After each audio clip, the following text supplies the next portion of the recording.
చేసినటువంటి పత్రికా విలేకరులకు, మీడియా సోదరులకు, అలాగే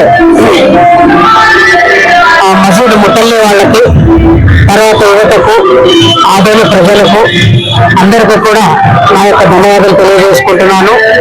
ఈరోజు మన ఆదోని ఇన్ఛార్జ్ ఎక్స్ఎమ్మెల్యే సాయి ప్రసాద్ రెడ్డి అన్న ఆదేశాల మేరకు వక్ఫ్ బోర్డుకు సంబంధించిన బిల్లును వ్యతిరేకిస్తూ మా పార్టీ మద్దతు కూడా తెలియజేస్తూ ఉన్నాము. ఏదైతే వక్ఫ్ బోర్డు బిల్లుకు సంబంధించిందో అది ముస్లింస్ వాళ్ళకే చెందాలని, అది వక్ఫ్ బోర్డు యొక్క హక్కు అని చెప్పేసి నేను తెలియజేస్తా ఉన్నాను.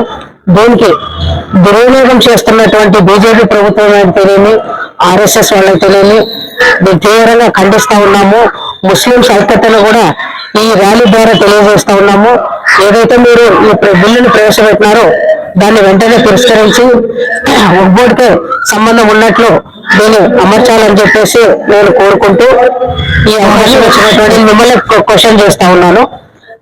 కాబట్టి ఇది ఎప్పటి నుంచో వక్ఫ్ బోర్డుకి సంబంధించింది కాబట్టి ఇది వక్ఫ్ బోర్డు వరకే పరిమితంగా ఉండాలని చెప్పేసి 1995 లో కూడా ఈ వక్ఫ్ బోర్డు విషయం ఏదైతే ఉందో దానికి కూడా యాక్ట్ 26 అయితేనేమి, 27 అయితేనేమి, 28 వరకు అయితేనేమి ఏ మతానికి చెందినదైతే దానికే సంబంధించేటట్లు ఉండాలని చెప్పేసి అప్పట్లో బ్రిటిష్ ప్రభుత్వం అయితేనేమి, తర్వాత మన ప్రభుత్వాలు అయితేనేమి ప్రతి ఒక్కరు కూడా దీనికి మద్దతు అనేది తెలిపారు.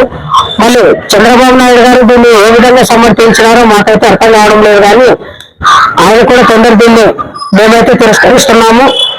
ఈ బిల్లుని వెంటనే ఉపసంహరించుకోవాలని చెప్పేసి నేను కోరుకుంటూ సెలవు తీసుకుంటాను.